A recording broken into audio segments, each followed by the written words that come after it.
Hi hello నమస్తే welcome to our channel. ప్రస్తుతం స్టూడియోలో మనతో పాటు ఉన్నారు పరిచయం అక్కర్లేని పేరు వీరమాచినేని రామకృష్ణ గారు. నమస్కారం అండి. నమస్తే అమ్మా. ఎలా ఉన్నారు? ఫైన్ అమ్మా, ఆల్వేస్. ఏంటండి మీతో ఇంటర్వ్యూ చేసి మొత్తం అంతా వైరల్ అయిపోయినట్టున్నారు. అంటే నా సబ్జెక్ట్ కాంట్రవర్షియల్ అమ్మా, అందుకని. డెఫినెట్లీ. ఇప్పుడు ఇంటర్మీడియట్ ఫాస్టింగ్ గురించి ఏం చెప్తారు?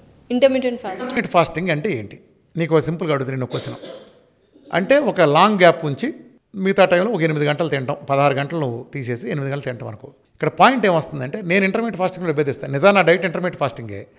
వీళ్ళు ఇవాళ బయలుదేరేరంగా నేను 9 సంవత్సరాల క్రితమే నా డైట్ని 2 మీల్ డైట్ అని అంటే అది ఇంటర్మీడియట్ ఫాస్టింగ్. అప్పుడే నేను పోస్ట్ డైట్లో 2 టైమ్స్ తినాలని చెప్పాను. కొంతమంది మాత్రమే ఇంటర్మీడియట్ ఫాస్టింగ్ చేయాలి కదా. ఇంటర్మీడియట్ ఫాస్టింగ్ వలన ఏంటి లాభం అంటే, ఇంటర్మీడియట్ ఫాస్టింగ్ వలన తాత్కాలికంగా కొద్దిగా వెయిట్ లాస్, అంటే స్లోగా అయ్యే వెయిట్ లాసు ఇలాంటి తప్ప ఏ డిసీజులు తగ్గవు. 600 700 ఉండేది 200కు 300కు వస్తుంది, కానీ అసలు ప్రాబ్లమ్స్ అలాగే ఉంటుంది. అది కూడా చాలా చిన్న చిన్న లైఫ్ స్టైల్ వాటిలో కొన్నిటి పనికి వస్తుంది. అది ఓవరాల్గా. కానీ దాని వలన కూడా ఉపయోగం లేదు. అది ఎప్పుడు వాడుకోవాలంటే ఇంటర్మీడియట్ ఫాస్టింగ్ని నువ్వు ఒక డిసీజ్ ఉంటే విఆర్కే డైట్తో కంప్లీట్ తగ్గించేసుకుని షుగర్లు బీపీలన్నీ పోగొట్టుకుని లేదా నువ్వు ఐడియల్ వెయిట్ తెచ్చేసుకుని అప్పుడు నువ్వు అది మెయింటైన్ చేయి, నీకు పనికి వస్తుంది. నేను ఆ తర్వాత కూడా ఇంటర్మీడియట్ ఫాస్ట్ సజెస్ట్ చేస్తాను. అయితే ఇంటర్మీడియట్ ఫాస్టింగ్లో అపోహ ఏంటంటే వీళ్ళు 8 గంటల గ్లూకోజ్ తినచ్చు, అలానే 16 గంటల గ్యాప్ ఉండమంటే వీళ్ళు 16 గంటల గ్యాప్ ఇచ్చి 8 గంటల పీరియడ్ బిగిన్ కాగానే ఓ చెక్కడాల క్యాన్ ఒక పక్కన సున్నుల క్యాన్ ఒక పక్కన పెట్టుకుని 8 గంటలు తింటాకు వచ్చిన ఫలితం ఉంటుందా? అర్థమైందా? అది ఇలాంటి మిస్టేక్స్ జరుగుతున్నాయి. అలా చేయకూడదు.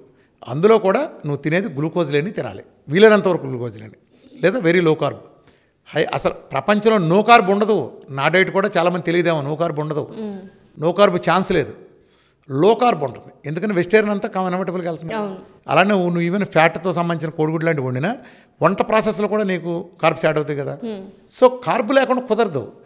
అందుకనే డిసీజులకు అంత టైం పడుతుంది. నిజంగా జీరో కార్బ్ చేస్తే జబ్బులే ఉండవు, వెంటనే మాయమైపోతాయి. అది సాధ్యపడదు ప్రాక్టికల్గా. సో వెరీ లో కార్బ్ అది చేసుకెళ్తాం కదా.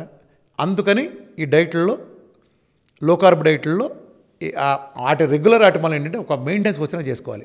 సో నేను సజెస్ట్ చేసే లో కార్బ్ డైట్ అంటే ఇంటర్మీడియట్ ఫాస్టింగ్ ఏంటంటే 8 గంటలు తినండి, 8 గంటలు కూడా 2 టైమ్స్ తినండి. 8 గంటలు కూడా 2 టైమ్స్, అంటే బ్రేక్ చేసేటప్పుడు ఒకటి, బ్రేక్ ఇచ్చే ముందు ఒకటి. ఈ మధ్యలో ఏమి తినమాకండి. ఓకే. వారుండిట్లో కూడా ఒక మీల్ వీలైనంత వరకు మీరు కార్బోహైడ్రేట్ మీరు రుచి కోసం తినండి. దాంట్లో కూడా తెల్లన్నం బదులు బ్రౌన్ రైస్ తినండి, పంచదార బదులు మీరు బెల్లం వాడుకోండి, ఇలాంటి కెమికల్ ఆయిల్ బదులు మామూలు ఆయిల్, ఇలాంటి సంస్కరణలు చేసుకోండి. అర్థమైందమ్మా? తినండి, మీ రుచి కోసం తినండి.